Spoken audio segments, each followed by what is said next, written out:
죽음 후에 남는 진정한 유산, 인생 성적표. 인간은 누구나 죽음을 맞이합니다. 하지만 그 죽음의 순간이 찾아오면 우리는 남들에게 어떻게 기억될까요?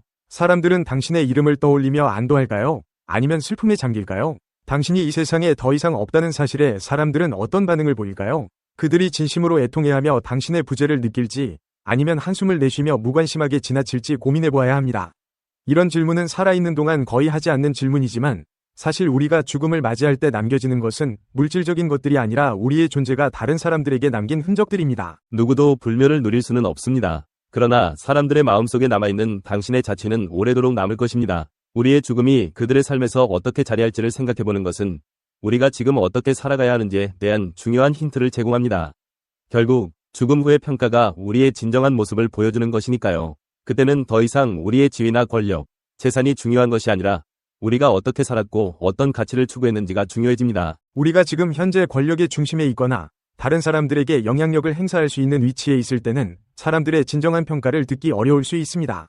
당신이 힘을 가진 사람이라면 사람들이 당신에게 비판적 목소리를 내기보다는 당신의 기분을 맞추려고 할 가능성이 큽니다. 그들이 당신에게 아부하고 거짓된 찬사를 보내는 이유는 두려움에서 비롯된 것일 수 있습니다.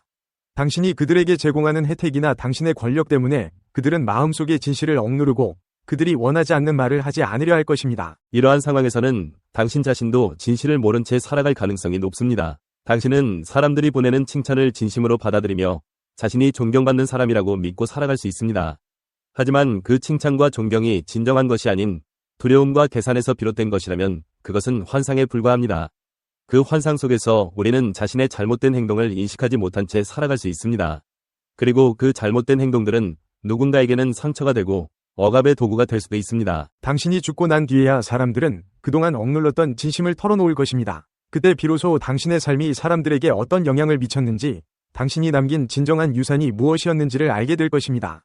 그 평가가 당신을 경악하게 만들 수도 있고, 혹은 그동안 상상하지 못했던 비난의 소리를 들을지도 모릅니다. 살아있는 동안에는 그 비난을 듣지 못했기에 당신은 자신이 그릇된 길을 걷고 있다는 사실조차 몰랐을 것입니다. 그러나 그 순간이 오면 더는 돌이킬 방법이 없습니다. 그렇다면 우리는 죽음 후의 평가를 기다리기만 할 것이 아니라 지금 우리의 삶을 되돌아봐야 합니다. 아직 우리에게는 시간이 있습니다. 자신의 내면을 깊이 들여다보며 우리의 행동이 주변 사람들에게 어떤 영향을 미쳤는지 진지하게 반성해보아야 합니다. 우리의 말과 행동으로 누군가 상처받지 않았는지, 혹은 누군가를 격려하고 도움을 준 적이 있는지 되짚어보는 것입니다. 당신의 삶이 사람들에게 축복으로 기억될지 아니면 고통으로 기억될지 스스로에게 물어봐야 합니다. 특히 돈과 권력을 어떻게 사용하고 있는지도 매우 중요한 질문입니다. 당신은 주변 사람들을 돕고 그들의 삶을 향상시키기 위해 그 힘을 사용하는가? 아니면 그 힘을 이용해 다른 사람을 억압하고 지배하는가? 재산을 모으는 것만이 성공의 기준이 아니라 그 재산이 어떻게 사용되었는지가 당신의 삶을 평가하는 중요한 기준이 될 것입니다. 돈과 권력은 일시적인 것이며 결국 사라지기 마련입니다. 하지만 그 돈과 권력을 사용하여 어떤 가치를 창출했는지는 오랜 세월 후에도 남아있을 것입니다. 이런 고민을 하다 보면 우리는 자연스럽게 내면의 변화를 갈망하게 됩니다. 내면의 양심은 우리에게 진실한 길을 제시하는 가장 중요한 지표입니다. 양심은 우리의 삶에서 진정한 기준이 되어야 하며 그것을 따르는 삶이야말로 궁극적인 자유로 이끄는 길입니다. 세상을 속일 수 있을지는 몰라도 자신을 속일 수는 없습니다. 매일 아침 거울을 들여다보며 스스로에게 질문해보세요. 나는 떳떳한 삶을 살고 있는가? 내가 다른 사람들에게 베풀고 있는 것은 선한 영향력인가? 아니면 상처를 주고 있는가? 자신을 속이지 않고 진실하게 살아가는 것이야말로 삶에서 가장 고귀한 목표입니다. 그 진실은 결국 당신을 해방시킬 것이며 다른 사람들로부터 존경을 받을 수 있는 삶으로 이끌 것입니다. 우리의 삶은 단 한 번뿐입니다. 그러므로 그 한 번이 기회를 영광스럽게 만들고 후회 없는 삶을 살기 위해서는 끊임없이 자신의 행동을 되돌아보고 반성해야 합니다. 죽음 후의 평가를 기다리기보다는 지금 당신의 삶을 존중받을 수 있는 방향으로 바꾸는 것이야말로 진정한 의미 있는 삶의 시작입니다.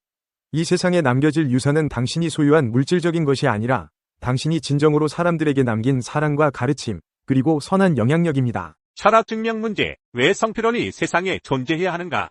왜 무가 아니고 유여야 하는가? 세상에 성필원이라는 존재가 없다고 가정해보자. 그렇다면 아무런 법칙도 존재하지 않을 것이다. 결국 법칙도 어떤 것이기 때문이다. 아무 법칙도 존재하지 않는다면 모든 것이 허용될 것이다.